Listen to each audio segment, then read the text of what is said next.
Okay, well, welcome everyone. Thanks for joining us virtually again. We really appreciate it. Thanks so much for your patience and for bearing with us while we continue to learn this new platform. We're getting there. We're getting better and better each time. And so thanks so much for your patience with us and for learning right along with us. We really appreciate that.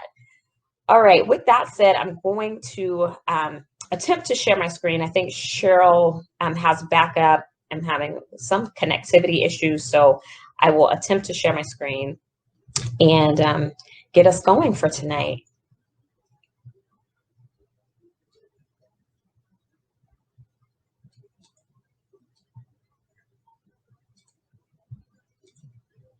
Maybe doesn't want to share. Hang on.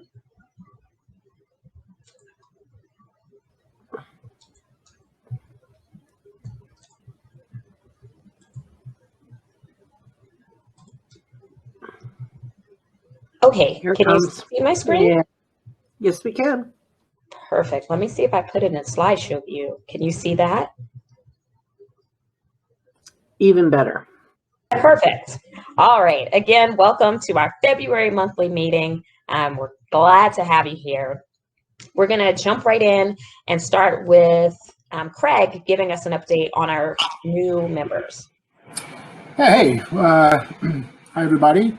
Yeah, so it should be now 5:08, but I missed it. Sorry. So we're at 5:08, so hanging over 500, which is great. We have 7 new members that have joined in January and this far into February. So if any of you guys are on the phone, welcome. Great to have you, and welcome to the chapter. So the next slide is our anniversaries. A lot of one-year anniversaries. So that works out really well. It's nice that people are here and interested and staying around for at least a year. But we also have some longer-term folks. We have 4 or 5-year veterans here, and Vicki is celebrating her 10th year. So, woohoo! All right. And Jay is celebrating 15 years. So we're 15 years with Jay. So that's great. Great to have the longevity and these people sticking around and helping us out. Hey, Craig, this is Cheryl. I just noticed that Trish entered in the chat that her name was missing from the new members list. She said she rejoined on January 26th. She rejoined or just joined? She said rejoined. So maybe she had not been a member for a while and then rejoined. I will check that out, Trish. Awesome. Thanks, Trish. Yeah, she said she rejoined. She was gone since 2022. So we have a very long memory. So, but I will check that out, and we'll celebrate you next time. Welcome back, Trish. Yeah, and thanks for speaking up. Thanks for letting us know. You know, Craig. I know it's Thanks, Craig. Yep. All right, and then we do have a presence on social media. I think Karen is over there, and so Karen, not sure if you want to talk about our social media. Well, just our monthly plug for our Facebook group. If you are on Facebook, search for us, PMI WIC, and join our group. Request to join. There we post a lot of information, great information about kind of what's happening in our chapter, happening nationally.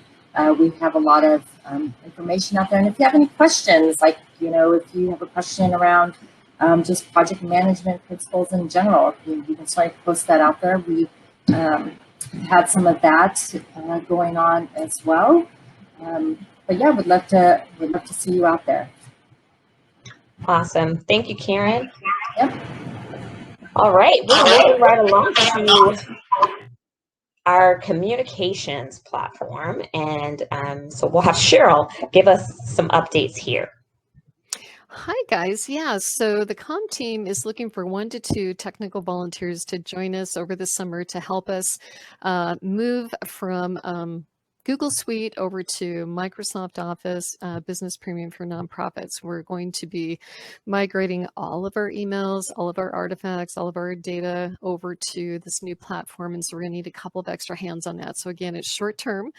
We'd be looking to bring somebody on hopefully starting in April, and probably would wrap the project up sometime, August, September timeframe. So just a short duration, just need to beef up the team a little bit with these additional skills. So if you're interested, or if you have any questions and you want to chat a little bit, please shoot me an email. My email is in the slide there, or you can always just go to the website, my VP_communications at PMIWIC.org.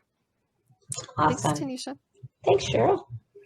All right, so we have a few upcoming events, and I'm not sure if Ben is with us, our volunteer coordinator.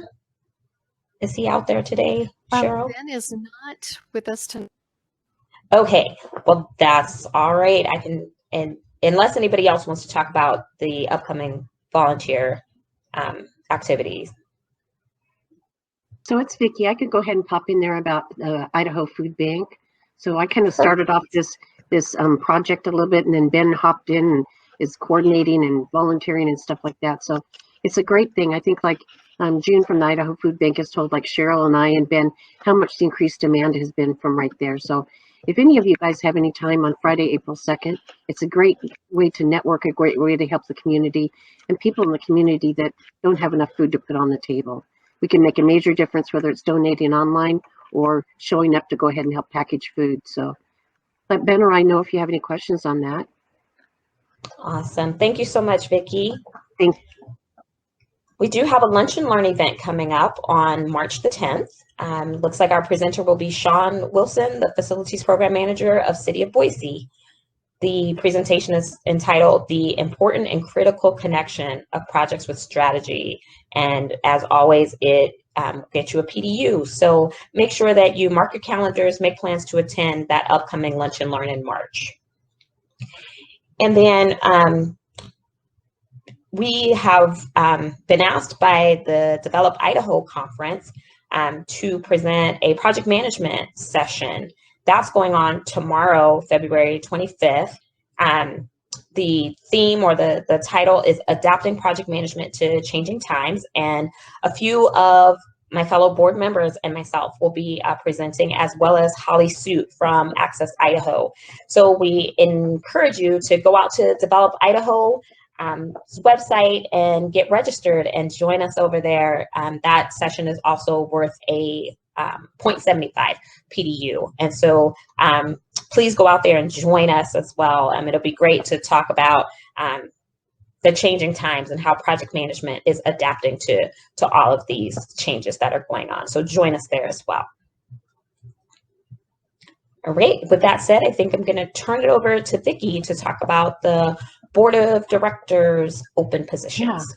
Yeah. So for those attending, you may have seen this information in weekly emails from the VP Communications about things that are going on. So we are looking for 4 key positions. The first one is VP Professional Development, VP Publicity, and VP Communications.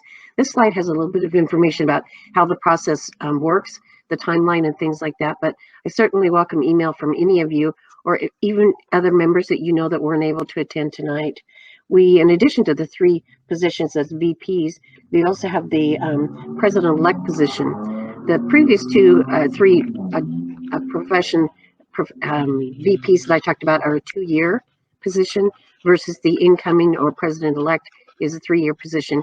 As you can see, it moves through the path from President-elect, President, and then past President. So just send me an email. We can visit on the phone for a few minutes. I can meet you and join you with a mask on for a cup of coffee or something like that too. So thank you for considering the positions. Back to you, Tanisha. Thank you, Vicki. Thank you. All right, and then we're gonna turn it over to Colleen to talk to us about the upcoming Professional Development Day. Yes, we are getting very close to the March 5th date for our 4th annual Professional Development Day, and the first one we've ever done virtually. We will be doing this on our Hopin platform, and the event will begin at, doors open at 11:30. We're going to have a pre-conference informative session, and then Janelle will kick us off with opening remarks right at noon. Or 11:50, I think. And anyway, you can go all the way through to 5 p.m. and get 4 PDUs if you stay for the whole event. We have some wonderful a wonderful keynote speaker, Brian Fretwell. He's authored a book, and he has a new consulting business, as well as he has done a TEDx talk that had quite a bit of views on that. I can't remember the exact number, but it was in the tens of thousands at least.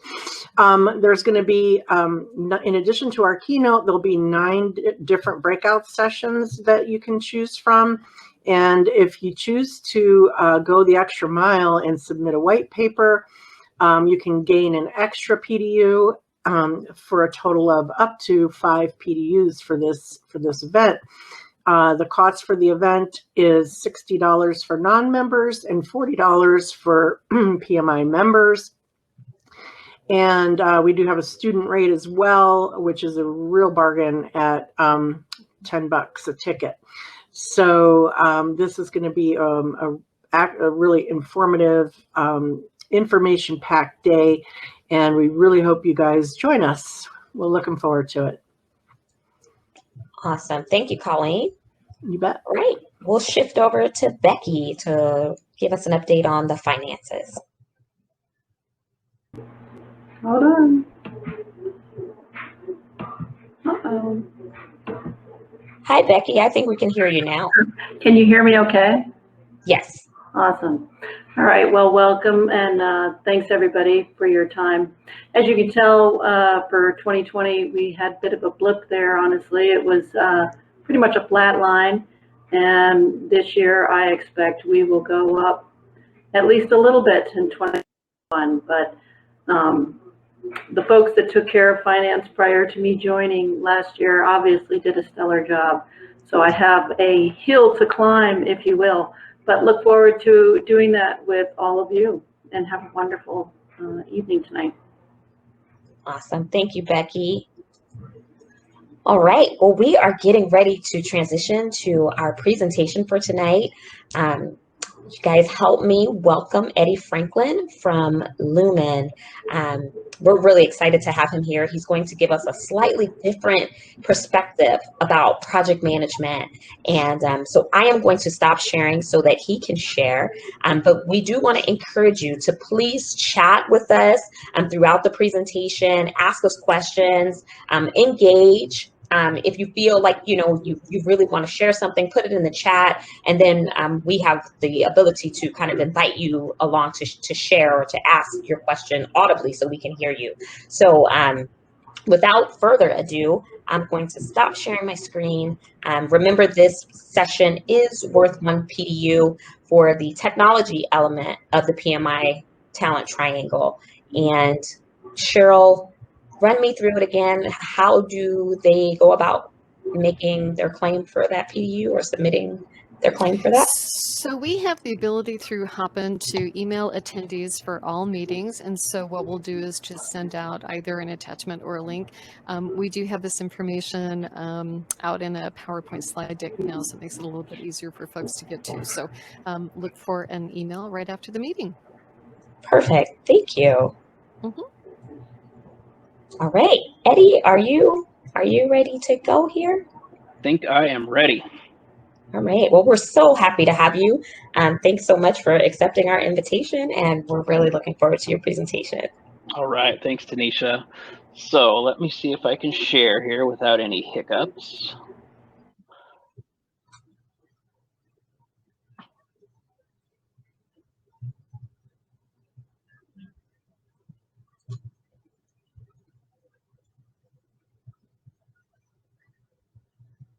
All right. Can you guys see me? Yep. Awesome.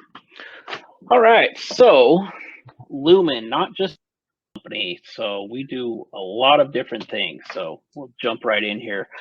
As you know by now, my name is Eddy Franklin. I am a network implementation engineer too for Lumen. Lumen is the old CenturyLink. So if you're not sure what Lumen is, just think CenturyLink. We're still getting used to the new name as well. A little bit about me. I have been a telecom engineer for about 5 years. I've been with Lumen CenturyLink for about 3.5 years. Prior to that, I worked for a 1.5 years for a company called Mountain Limited, who is a contractor for Lumen. So I was doing Lumen work as a contractor, and then a position opened up with Lumen, so I just kind of slid right in there. After that, I worked for the Eddy County Sheriff's Office for about 8 years as a deputy. I did a number of different things there. I started in dispatch, and then I went to code enforcement, and then I went to the jail, and then I went to patrol, and then I went to central control, and bounced around a little bit there and got out after about 8 years. Also prior to that, I was a general contractor in residential construction. I built houses out in Nampa and in Cuna. And also I was a mortgage loan officer, loan originator. So I've done a little bit of everything. And prior to that, in my younger years, I was an assistant golf pro for about 11 years. I worked at Warm Springs and Boise, and then I also worked at McCall Golf Course and Meadow Creek Golf Course up in McCall, New Meadows area. Probably still be doing that if it paid a little bit better, because that's probably the most fun I've ever had. Excuse me. A little more about me. I've been in the Boise and Meridian area since about 1983, so been here quite a while. I've seen all the growth and yeah, seen a lot of craziness.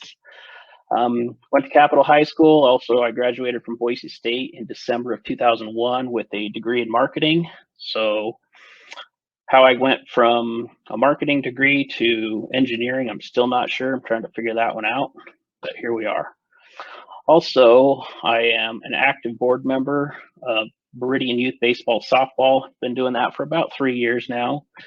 And I am the coach of my daughter's 12U softball team, and I am also the coach of my son's prep minor team. So been married for about 13 years, have a 11-year-old daughter and a 7-year-old son. And the boss of the house is Bear. There's my kids with our St. Bernard. We got about 130-pound St. Bernard, so had to throw that in there. Now I want to show just a quick video. It's a video from our CEO, Jeff Story, and basically he's introducing Lumen. September, we changed our name from CenturyLink to Lumen, so here's just a quick intro video. So let me see if I can transition here.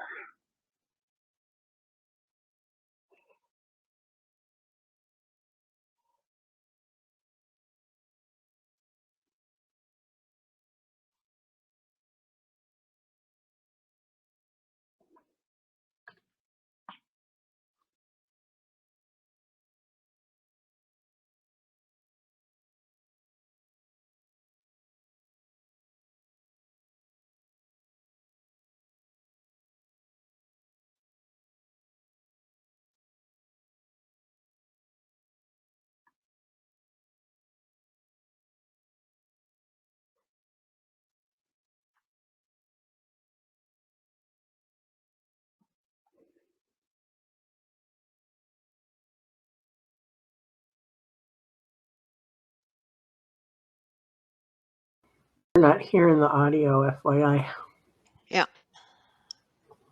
I see there's a little mute button in the top right next to the frame, but I can't. Hey, Eddy, this is Cheryl. Do you want me to run the video?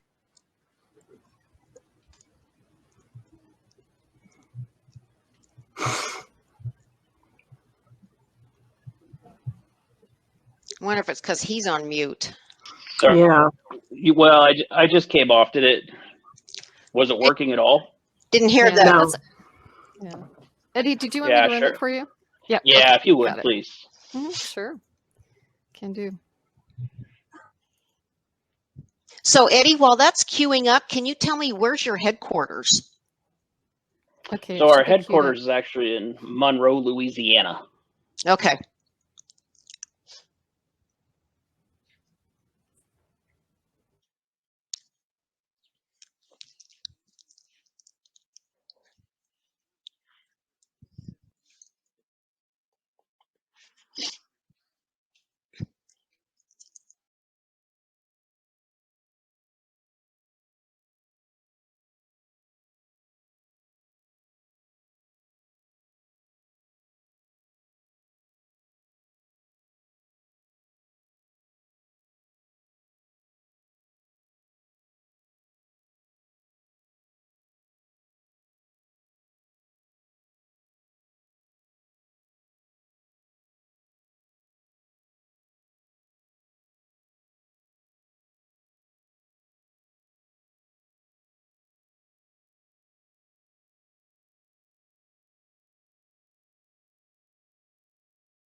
Okay, back to you.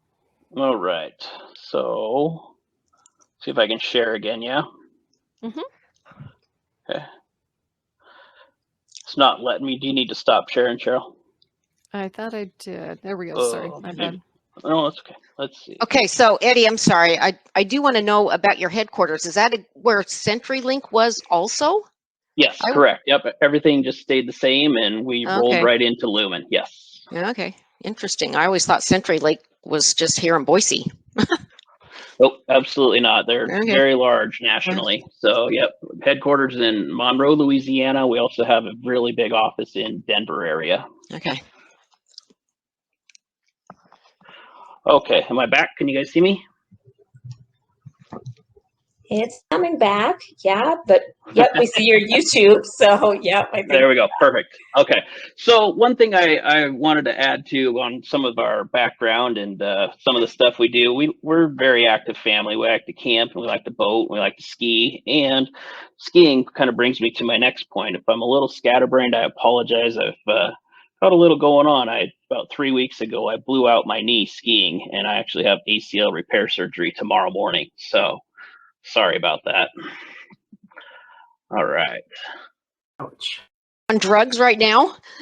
Not on drugs yet. Okay. Just, you know, All this right. is just my normal self. But Okay. so on drugs starting tomorrow, I promise you. All right. So, all right, back at it. So as you saw in the video, becoming Lumen. So in September of 2020, CenturyLink rebrands itself as Lumen. And one of the things we're trying to do is be a leader in the fourth industrial revolution. And part of that is we want to be involved in AI and robotics, VR, autonomous vehicles, all of that stuff that's coming down the tube. So we are definitely going to be involved in that and one of the leaders in that industry.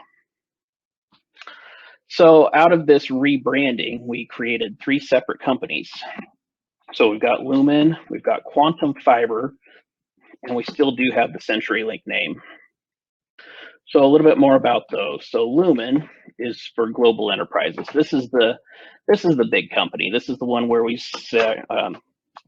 provide fiber services to some of the major companies, some of the big buildings, that kind of thing. So that stuff will be run through the Lumen side. And what they say is delivering a platform for enterprises to meet business outcomes. So as we said before, Lumen's big nationally and internationally. So some of the companies that we serve, we provide services for. We're in Google, we're at Amazon, we're in HP, we're in Micron, we're in Verizon, we're in the retail store, we're also on their cell towers. So we'll get into that more just a little bit. We're AT&T, also retail, and T-Mobile Sprint towers, Sparklight, and TDS. And interesting thing about Sparklight and TDS is, little known fact, we're actually their backbone. So we provide all of the services that allow them to provide services. So Sparklight and TDS, we're their backbone. So little insider tip there. A little bit more about Lumen. We've got almost 500,000 miles of fiber worldwide. We're in more than 60 countries, and we're in over 170,000 buildings. Basically, the on-net buildings means they're fiber, they're lit up with fiber. So that number grows every day. Worldwide, we have about 40,000 employees. Some of the areas that we cover. So here's your international map. So of course, we're all over North America. We've got fiber that goes across the oceans. We're in Europe, we're in Asia, we're in just a little bit of Africa, we're in South America, we're in Australia. So just a quick shot and see our international footprint. So Eddie, Yeah. sorry, this is interesting to me because we don't talk about this stuff, right? How does the fiber get over the water, through the water? Under the water. Under the water, as far as I know. So this is not my specialty. I'll be 100% honest. So, but I believe there are fiber cables on the ocean floor, as far as I know. Okay. Yep, and that's something they're continuing to work on. Okay. Mm-hmm. All right. So part 2 of that rebranding, quantum fiber. So this is fiber-fed homes and small businesses. So places like the mall or places like the big buildings downtown. This is what would be fed with quantum fiber. This is where I live. I mostly work on quantum and Lumen. And for quantum, we say delivering fiber-backed connectivity products in a simple manner. So that's just the tagline. And then also CenturyLink. So we did keep the CenturyLink name, and CenturyLink is the existing stuff. So all the copper-fed homes, so your phone lines and your DSL lines, that is under the CenturyLink umbrella. And what that is maintaining the cost and efficiency of legacy copper-based services. So like I said, the existing stuff. Oh, so that's why my bill didn't change, because I'm still using the old stuff, the DSL. Correct. Yeah. Yes. Okay. Yep. So if you don't see Lumen tattooed all over your bills or anything, that's because the CenturyLink name still exists. Yes. Okay. And so Colleen still has copper to her. That's her. Yes. Her, whatever. And I do too. Quite honestly, I'm an engineer for CenturyLink, but I can't get fiber right now because it's not built out. So I still have copper DSL at my house. So we're working on that. We're working on getting fiber into more homes, into more subdivisions, but you can imagine how, the logistics of that. So it's coming. So is that what TDS is doing? Because TDS, I see them tearing up roads in Meadow Creek subdivision over here. Correct. That's exactly what they're doing. Oh. So TDS doesn't have the infrastructure that we do. So any new facility, anything that TDS is installing is all brand new. So they're tearing up roads, they're tearing up dirt, they're putting in conduits, they're putting in cables. When CenturyLink goes back and starts feeding all of these homes with fiber, we'll have to do something similar, but we have a lot of paths. We have a lot of conduit, we're down the roads. So TDS is starting from ground zero. So they're doing a lot of construction. Okay. All right. So those are the 3 companies. So transition into a little bit more of what I do. So I am a network implementation engineer. That's very wordy, but I'm an engineer. So what I do is outside plant. So I want to distinguish the difference between outside plant versus inside plant. Outside means getting fibers from point A to point B, or copper, but mostly it's fiber. So I see where our existing plant is, our existing cable, our existing handholds, our existing pedestals, manholes, power poles that we're on, whatever it is. And I figure out how to get it from outside into your building, and then I stop. So I don't come in and actually plug in your computer. I get it to the data room, and then I stop. Inside plant is the equipment people. So we do have a whole inside plant group, and that's their specialty. They're inside the building. I'm outside to the data room. So some things that I'm looking for out in the field. Here's one of our handholds. So you've probably seen these around. you pop open that handhole, there's fiber in there. So you could have a fiber that's coming down the street, goes into this handhole, and then this is a splice case. So we'll put a fiber into a splice case, and then we can shoot a fiber cable into building A, into building B, into building C and D, and then we can shoot another cable down the road. So these are the kinds of things that I'm looking that are existing in the field, or do I need to place it new in the field? And then again, here's just a quick picture I stole of a backboard in an MPOP, we call it, the main point of main point of presence. So this is a customer backboard with our fiber in it, with our FDP as a fiber distribution panel. So this is where I stop. I figure out how to get it from the road into the building onto the backboard, and then I'm done. Okay, so that's the difference between outside and inside. And I'm very much outside. I'm not an expert on the inside part of it at all. All right, so some of the types of jobs that I work on. So I do a lot of road moves right now. This is the majority of my jobs. So all of you that have seen ACHD out there tearing up the roads, we have cables that run down the side of those roads. And anytime there's a road move in Ada County, it comes to me. So you can imagine how busy that makes me. I also have wire center responsibilities, meaning I cover all of Boise West, Eagle, Star. So I cover a lot of ground. And I also work on BAU jobs, which we call business as usual. This is some of the copper stuff that we're still maintaining and upgrading. So we can put new cards and shelves in and create more DSL service for homes that we don't have fiber into yet. Also, a lot of what I do is fiber to the tower, like we talked about. We're on Verizon towers, AT&T towers, T-Mobile towers. So we provide fiber to all the cell towers. And I also work a little bit with new developments, new subdivisions. We have an engineer that works exclusively in that, but I help where needed. And all our new developments, we are putting fiber into. So a new, we'll say Corey Barton subdivision that comes up, that's got 150 homes in it. They'll come to us, and then we will figure out the game plan to get fiber into all the homes. And then I also do TIR jobs. And basically what this is fiber to the business. So you've got a new business that's going into a new building on Franklin Road. It will come through as an order, and I'll get it, and then I'll figure out how to get the fiber into that building. So Eddy, just a question, yeah. because sure. This is a lot of jobs. It is, yeah. And a lot of different types. So is this where you started to notice kind of your shift into project management? Because are you actually kind of managing these jobs, or like what's your role? It is. So here shortly, I'll get into it a little bit more, but we contract a lot of our work. So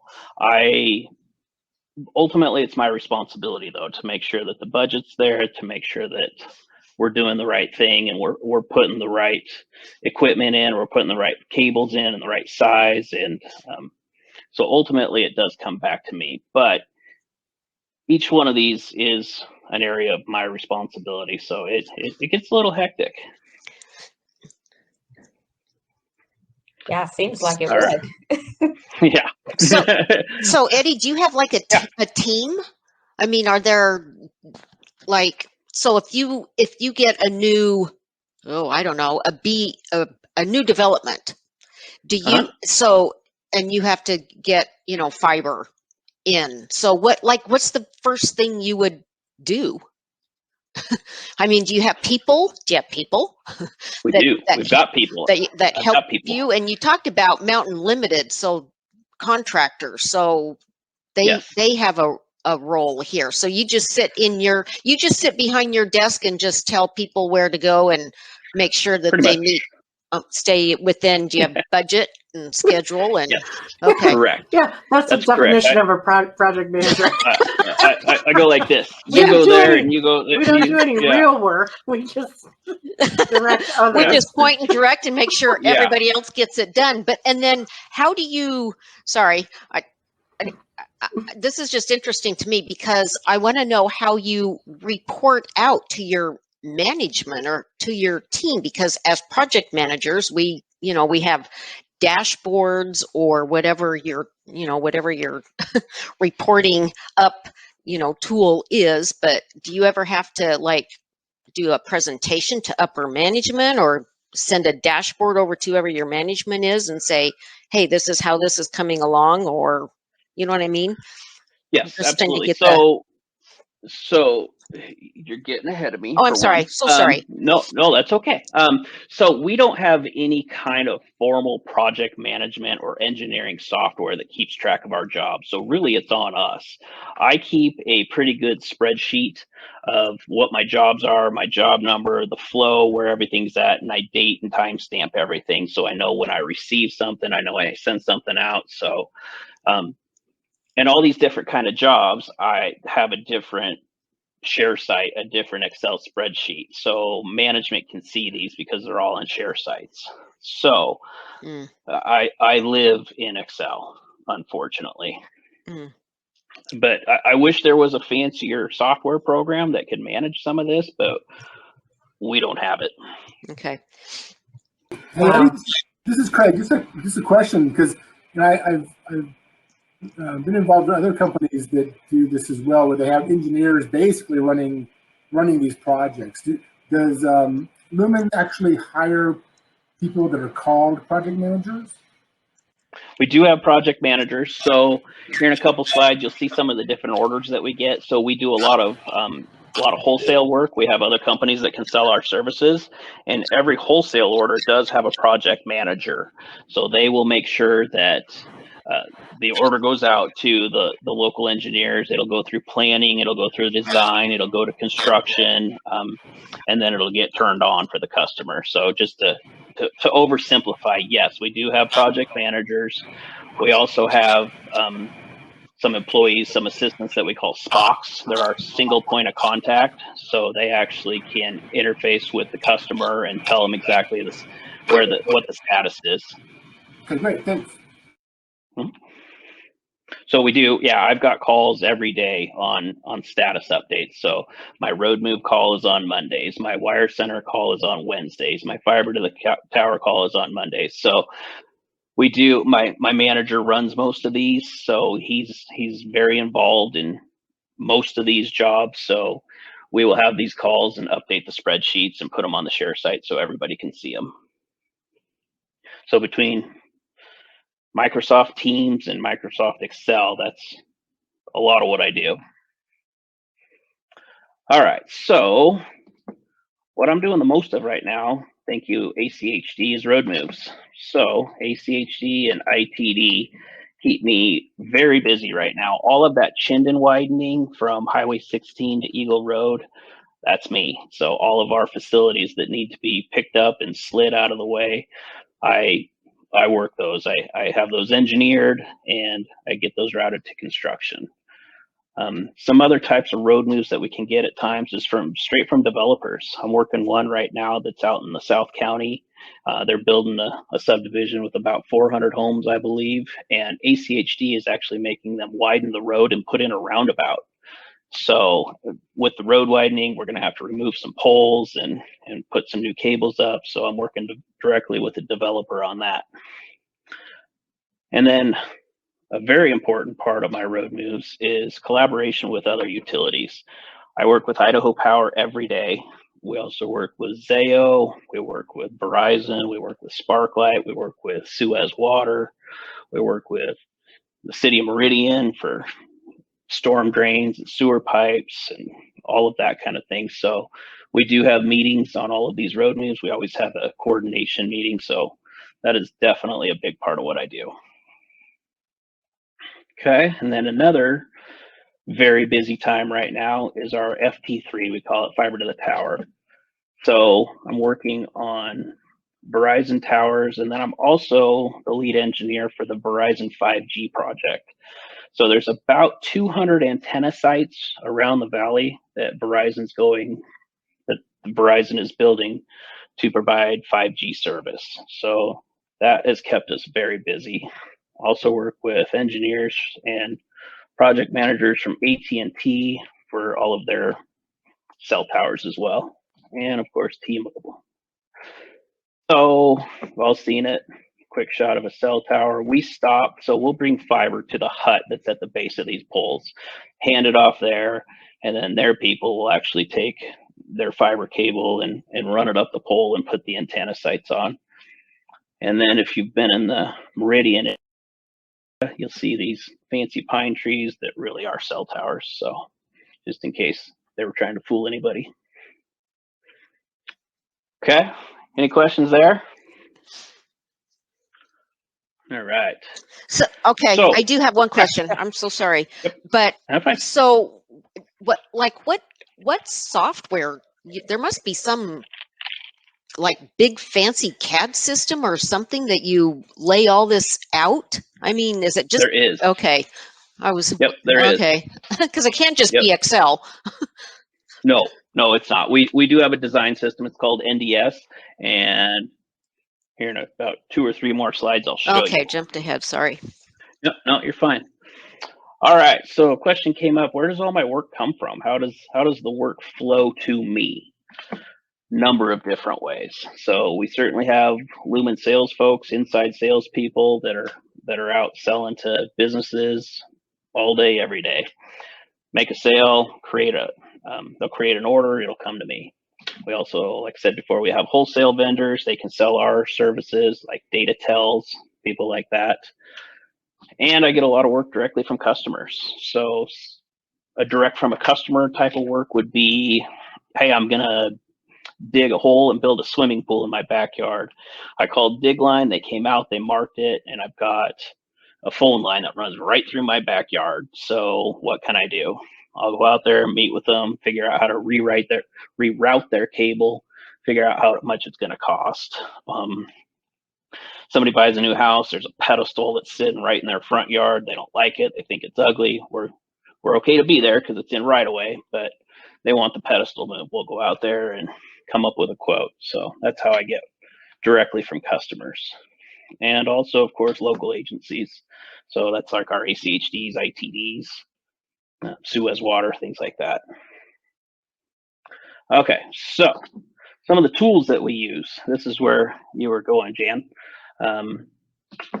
NDS is our design system. It's proprietary to Lumen. So GE actually built this for us. Their software engineers built it for CenturyLink Lumen. Quick screenshot of what this looks like. So here's downtown Boise. So Capitol building's there. The Center on the Grove is there. So with this is where I live every day. So I can see where our facilities are, where a handhole would be, or a manhole, or a pedestal, if it's a copper cable or a fiber cable, if it's buried, if it's aerial, if it's conduit, the green squares are buildings that we're in. And within NDS, we have a lot of layers that we can overlay. So I can put Google Earth over the top of it, so you get a pretty good idea of where you're at.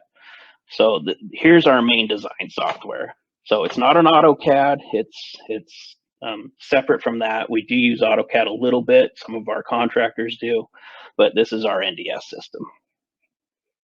And then when we do get a new order, and I'll get to that here shortly, this will get updated. Some of our contract designers will update this system to show that this cable is now from here to here, and they'll show what fiber count is on it or whatever the case may be. Okay. So a little bit more about the tools and the software that we use. Every day, I'm in about 25 different systems. So we've got one system for reserving fiber. We've got one system for pulling new job numbers. We've got one system for this or that. So it's a little overwhelming at times. They keep claiming they're going to clean it up, but I haven't seen it yet. So lots of internal software programs. Before, spreadsheets and share sites. You use all kinds of Microsoft apps, probably no surprise there. So how does that all relate to project management, and why am I here? So with engineering, it's very systematic. So it's supposed to step 1, step 2, step 3, step 4. Of course, it doesn't always go quite that smoothly, but it is very systematic. And like I said before, we do use contractors. So this is where I came from. I work for Mountain Limited. That's our main contractor that we use. We do have a couple others, but we contract about 90% of our work. Sometimes that's probably low. It's probably 95%. So a little bit about how the flow would work. As soon as I receive an order, either from sales, whether it be internal, wholesale, customer driven, you name it, it'll go to contract planning. So the planners will take a look at it, figure out what they've ordered, what they need, how to get the cable from here to there, what kind of existing infrastructure there is, how much it's going to cost for construction, what kind of count we can put on it, where we can put it, all of that. So we do have internal company planners, but most of that is contract. So from there, they will create red lines, they'll come up with a plan, and then they will send it out for the site survey and the fielding. Also done by contracting, also done by Mountain Limited, most of our stuff. So after it's planned, after it's fielded, site survey, it'll go to design. So with design, it's also contract, so it's also with Mountain. They will put it into, come up, they will create worksheets, work prints, and then it will come to me for approval. So when I get it, I basically look at the whole package and make sure everything looks good. I've got a budget to work with for every job.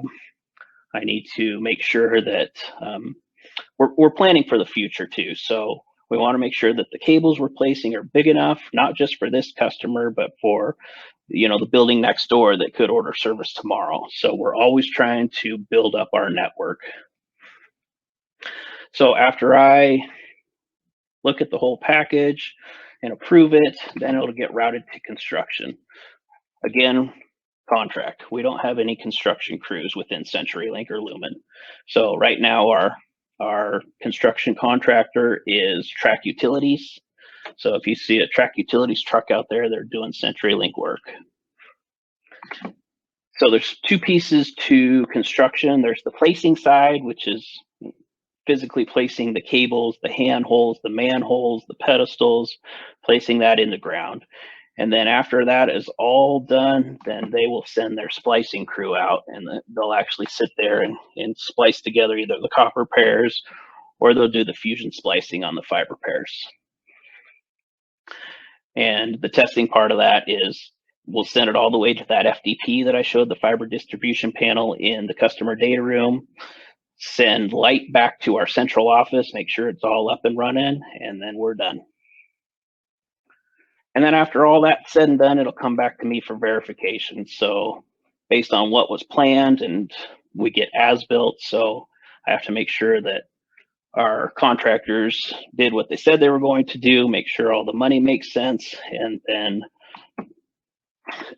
I will post it, and it'll be done. Customer will be up and running. Okay, so really that brings me to the end. So please ask away. So if I wanted to be a network implementation engineer for Lumen, what kind of job or skills would you look for if you were a hiring manager? So there's a couple there. You'd look for certainly for organizational skills, because as you can see with us contracting everything, you have to make sure that everything is on track. So for a TIR job, which is our bread and butter all day, every day. So the local Pizza Hut has ordered fiber service for 10 meg Ethernet service. So we got to figure out how to get a cable into their building and get them turned on. So the planning side has 3 days to get it planned. So I have to monitor and make sure that those timelines are being met.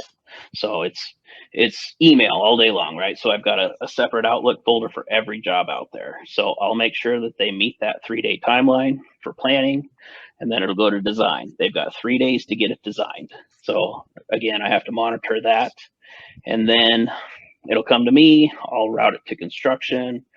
Construction has 47 days to get it built and get it turned on. So that's permitting, that's ordering equipment, that's installation, placing, splicing, everything. So organization's huge, communication's huge. I talk to customers a lot more than I ever thought I would. A different role that I used to have when I was a planner, I never had to talk to customers. But now that I'm on the implementation engineer side of the house, I do have to talk to customers every day, tell them where, where they're at in the system, how much it's going to cost, all of that kind of stuff. So organization's huge. Okay. Yep. Hey, Eddy, this is That Cheryl. helps? There's a question that came Sure. through in the chat. Ken was just asking, do you have input to the contractor schedules, i.e. the project plan, and do you provide the types of cable and connectors? So we do have input into the timelines because contractually they have to make the 3 days for planning. They have to make the 3 days for design. So that's on the engineering contractors, that's who does the planning, the design, and then it goes to the construction contractors, our track utilities. So they have to meet their deadlines as well. So yes, we have some input into the timelines. Track utilities is big. They do a ton of work for us, really. We keep them very busy. So they have a stockpile of equipment. They've got cables. So like on fiber cables, you've got a 12 fiber cable, a 24, a 48, a 72, a 96, a 144. So they actually have spools, they have reels of that in their yard. So they provide all the equipment for us and we pay them for it. So Eddy, this is Tanisha. Question for you. Being as you didn't start out as a project manager, right? That wasn't your initial job. What are you finding that you kind of like most about it now that you've kind of been thrust into that position? And likewise, what do you find most challenging besides having 25 different programs that you're in a day? Right. That's definitely challenging. Yes, I would love to see that cleaned up. I'd also like to see some kind of management software because it's up to me to keep myself organized. So that part's challenging at times because as you can see between FT3 jobs and road moves, I think I looked the other day, I think I'm managing about 160 jobs right now.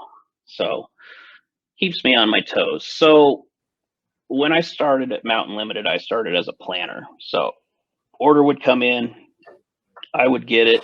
I would come up with red lines, come up with how much it's going to cost, ship it out the door. Get my next order, do it again, ship it out the door, rinse and repeat, right? So now that I'm on the project management or engineering side of it, now I kind of I have to manage the entire flow. And also, that's one of the things that I like. So back when I was building houses as a general contractor, I really like start to finish. I like coming up with a schedule. I know when the dirt work guy is going to be there, and I know when the flat work guy is going to be there. I know when the plumber's going to be there, the electrician's going to be there. So I get to put all of this together, and then at the end I have a house. So similar to this, I just like to see the entire project through and then get it turned on. We've got another customer up and running. So I really like to see the completion all the way through. Okay. Yeah. Challenges, a lot. So one thing we've done really is tighten down our budget quite a bit. So a lot of times if we run these jobs through a calculator to make sure they're profitable.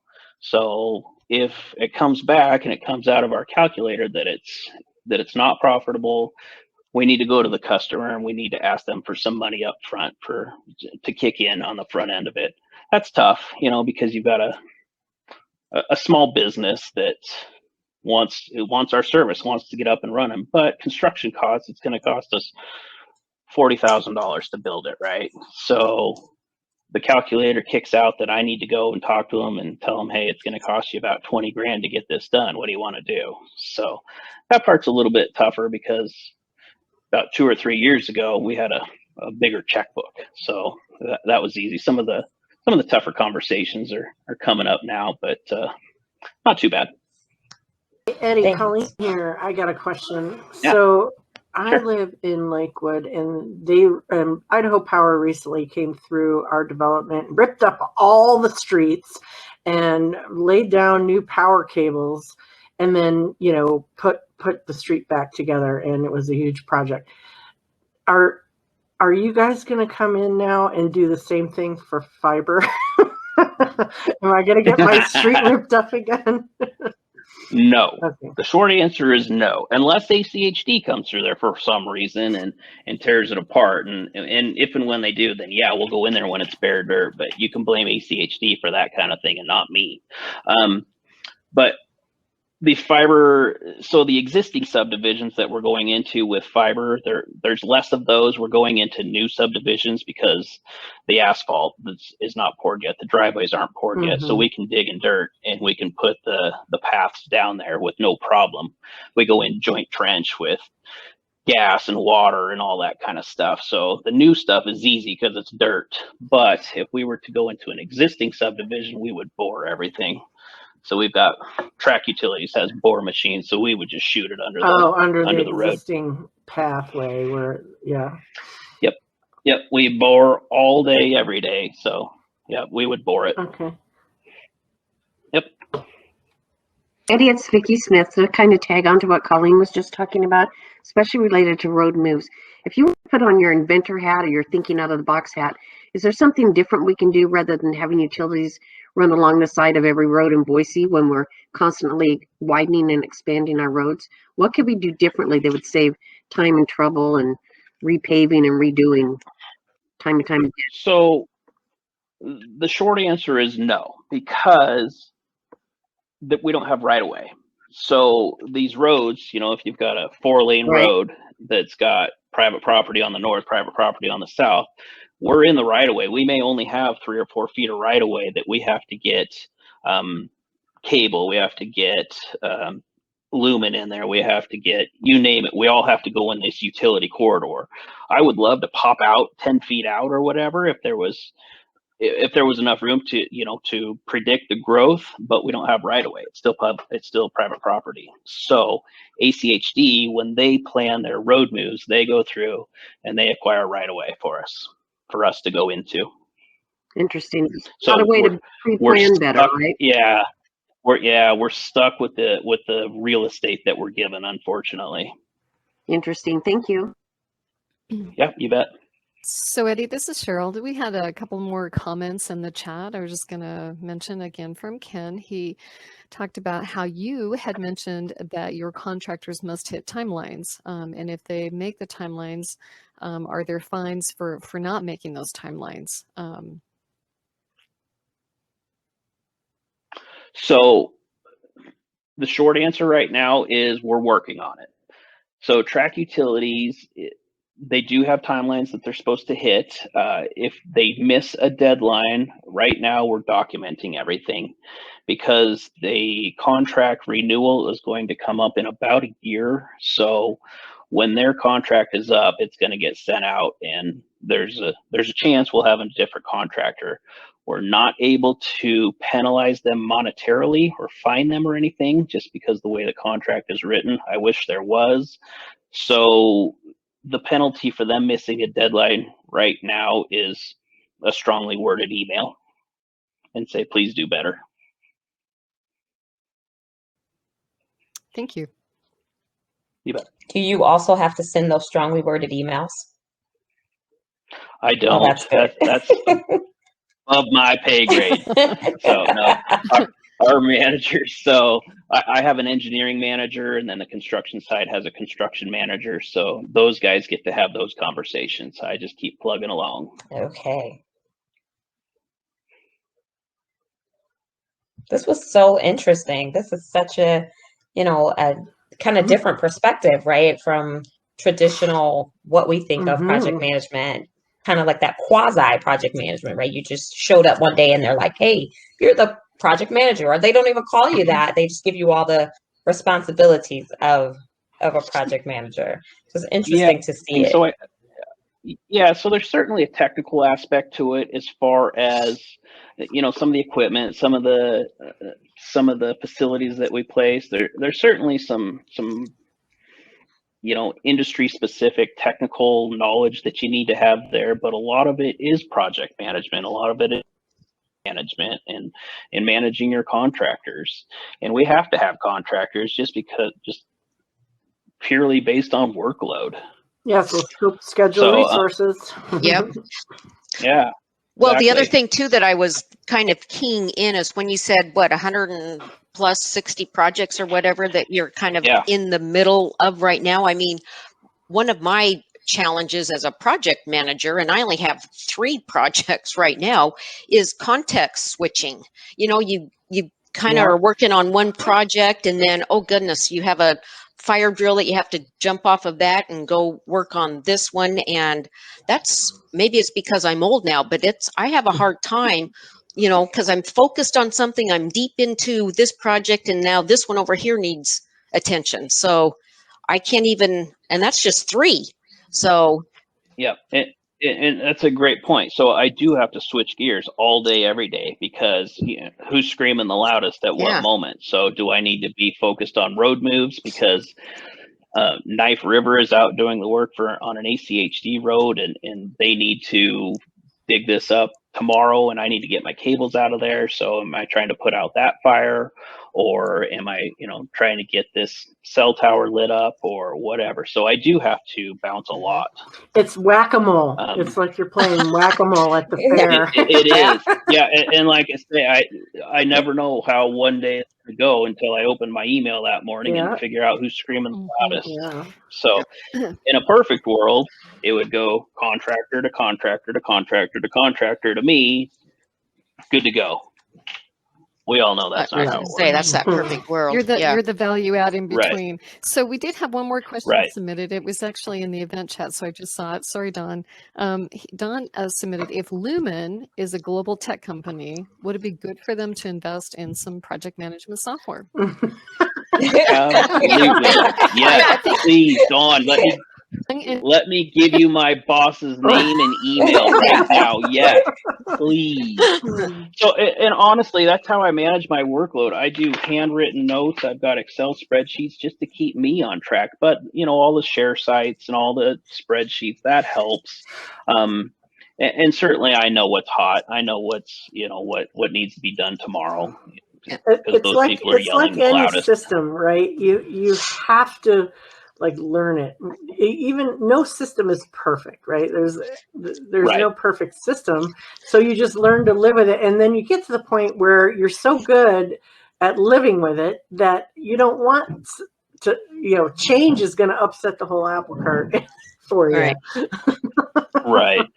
Yep. Yeah, but I think, Eddie, I think that's a skill. I think that's a job requirement. And I mean, I'll admit I have a little inside information about when you were working dispatch, because I don't know if you guys have ever seen dispatch, 911.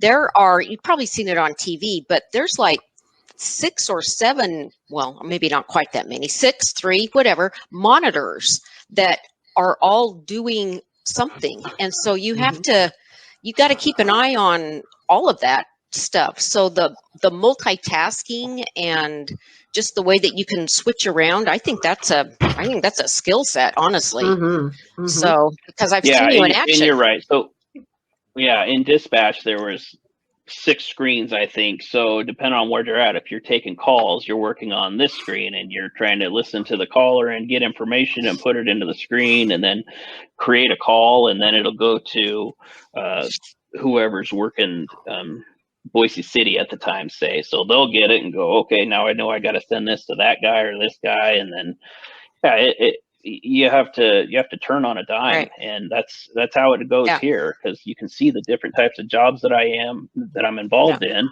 and my phone rings all day. I'm on Teams meetings all day. But yeah, you have to switch from a road move to an FT3 to a new development, all in 10 minutes. Yep. So we had one more question in the chat from Ken, and he was asking what determines when you come in to add fiber. Does the city call? Does a housing tract company do that? Who actually makes that request? So we are 100% order based. So I'm not out there just putting in fiber just to put it in, right? So if the Pizza Hut on Fairview calls and they want service, I will actually look, or the planners will actually look and see if they've already have copper service there, can we just knock it out right there? Or if there's fiber that's going down the road, we can jump into it right here. We can jump into the fiber right here and pull it into the Pizza Hut. So that's what the planners do. Like I say, we're order driven because we just don't have the budget to be out placing things just to build up our network. And then like on new developments, same kind of thing. We're not trying to put copper into anywhere. We want to put fiber everywhere. So most of those will come back with some kind of developer cost. So we've got a residential GPON, we call it, engineer, and he will work with the developer, come up with a cost quote, and present it to the developer for that. Hey, Eddie, it's Vicki. Before we wrap up, good luck on surgery tomorrow. Hope things go well. Oh, thank you. Welcome. Jeez. Yeah. Things will get better. Yay. I've been skiing for 30 plus So you're years. pretty lucky then. Yeah, I guess it was bound to happen. At least I was doing something fun, right? I wasn't like walking down the stairs and tripped and broke my knee or something. So at least I was doing something cool. Well, we sure do appreciate you, presenting today, especially with all that you have going on. We absolutely, we really appreciate it. This was very interesting, and so thank you. Thanks, Janelle, for helping us to get Eddy. We really appreciate that. Yeah, this is such a unique perspective, and so thank you so much. Absolutely. And like I say, I don't have all the answers for everything, but here's my contact info. Jot my email down. If you have any questions, even upgrading your service at your home, if you've got copper DSL and you're on 12 meg, can you bump it up? I just went to 40 meg on copper DSL, and I'll tell you what, it works pretty darn good. So jot down my email if you'd like. If you have any questions about anything Lumen or CenturyLink related, give me a shout and I'll find the answer for you. All right. Thank you guys for having me. Yeah. Let me know if I can help. All right. Thank you. Okay. Thank you guys. Bye. Great. Thanks everyone so much for joining. Have a great rest of your evening. You too.